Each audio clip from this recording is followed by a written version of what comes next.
Boy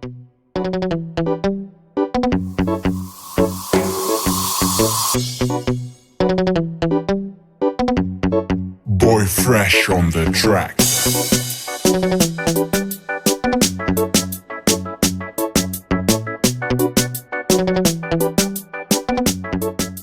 Hello people, hello everyone. Salibodani. Ibizo lami ngu-DJ Spark Zimbabwe. Magadi muri Zimbabwe. Welcome to Zimu Reality ITV. Panapa munoona nyaya dzakasiyana dzinenge dzichiitika. Nyaya nyaya inosilisa, nyaya inorwadza moyo. Pana mai waonekwa achida kuba mune imwe shop. Mawani chakwanza video yacho muone zvavanga vachiitwa vachishorwa achiitwa rafu zvinova zvinhu zvinorwadza. Asi before sina kuwanza video iyi guys, ndine mufana wandinaye anobata penzura. Mfana anonzi Tringo Arts. Mukomana weboys anobata penzura ikuona zvikumbotamba akaida kuzodrowewa ndiye manoziya chigame. Ndifo mukona mufananidzo ndikuisa pascreen apo. Ndiyo mufananidzo yaakadrowa, even inini akandidrowa. Ndifo mukona mufananidzo iwouri apo. Munoyatsoona kuti ndisparky.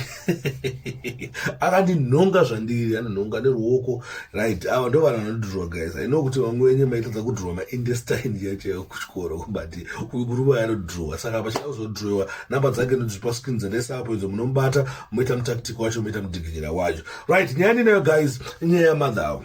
Mamuchidza ndiani nomutara naye? Mazvona? Inakira iro. Zvamunoita izvozvo ndo zvinotoita sese tikudyei pataundi. Vamwe wenyu vari kupi? Unamutara naye ndamusi kuziya manje. Vamwe vari kupi? Wakafonirwa. Kana mabuda muno munowanzoenda pameeting point iyi. Aiwa, mune meeting point yenyu. Musangana mese muchitanga kuti ngandotengesa zvinhu iwe. Sarambe. Sangana nawo muno mutaundi mana tosangana nawo. Anditi ka. Mapedza kuba most say. Muri chidizeti muri kupi? Ini ndogara kuwadzana anzi mukadzi iwe mukoma ndinoshanda naye taura kuti mukadzi uyu angara kudz2 ini nandigara kudz. Vana vanogara nani?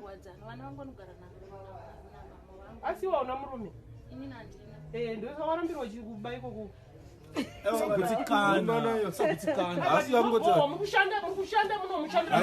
Ndofunga mungozviona kuti madzava vari kutotwa rafu zvimwe zvekuti tatisire kuti maage anga achidaro guys, anga achinzwaro but maybe sometimes inenge iri nzara kana kuti madhimoni kana kuti chii, ini anozviyatsoziye zvangu but ndo zviri kuitika mumastreets, ndozviri mastreets eHarare, zvinhu zvinorwadza. Anyway guys, thanks for watching, thanks for supporting Zimu Reality ITV. Ndifuna mangozvionawo zviri kuitika zvinhu zvisingafadzi, nyaya dzekuti tichidzitaura edo but nyaya dzinochitirwadza kuti mai vakadaiwo chii chinenge chichiitika.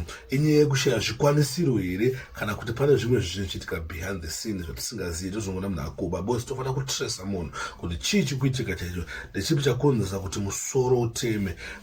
Bosi ada kuti dambudziko sometimes zvinetsa but chakonzesa kuti dambudziko ndechogona say what I could do. Anyway guys, thanks for watching, thanks for supporting Zimu Reality ITV. Always remember, fear not, sin not, whether you like it or not, the truth is the truth.